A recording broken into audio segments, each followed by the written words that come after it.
Shavua Tov, everyone. Welcome to TillesTells Stories for Saturday night. The title of this week's video is After 28 Years. I adapted the story from a March 2006 post on Frum Idealism, a block that was halted 15 years ago. The whole of Jerusalem was in an uproar. A well-known man, a certain Belza Chassid, and his wife had just given birth in 2006 to their first child, a boy, after having been childless for 28 years. The traditional Shalom Zacha party, the Welcome to the New Male party, that Friday night was the event of the year. Well over 1,000 people came by to wish Mazel Tov to the proud but exhausted father. The food supply ran out in short order, as did the drinks, but nobody seemed to mind. At the height of the celebration, the crowd quieted down as the father indicated that he would like to say a few words. "Thank you all for coming and sharing in our joyous occasion," he began in a loud voice. "Although I have no more food to offer, let me at least tell you a true story that I'm sure you will appreciate." The ecstatic new father composed himself and continued. "When I was a youth, learning in the Belza Yeshiva, there was a cleaning lady who would come by every day to tidy up and scrub the base medrash study hall and adjoining rooms. She was a fixture in the yeshiva and devoted her life to maintaining the building. She was, however, not a wealthy person by any means, and as her own family grew, she was at a loss of options for taking care of her kids as far as taking care of her children.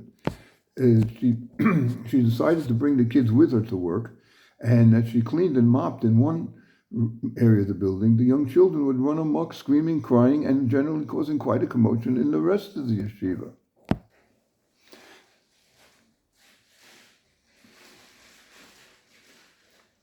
At first we put up with it. We even thought that it was cute for a time. But after a while, the kids really began to significantly disturb us in our learning and prayers.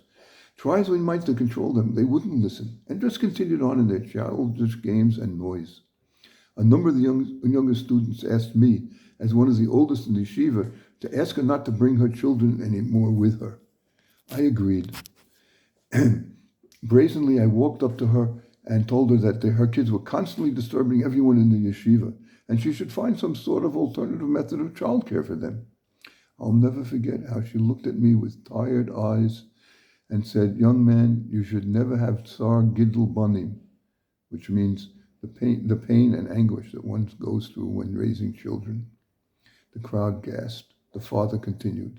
"As many of you know, my wife and I had been to countless doctors who recommended every sort of treatment.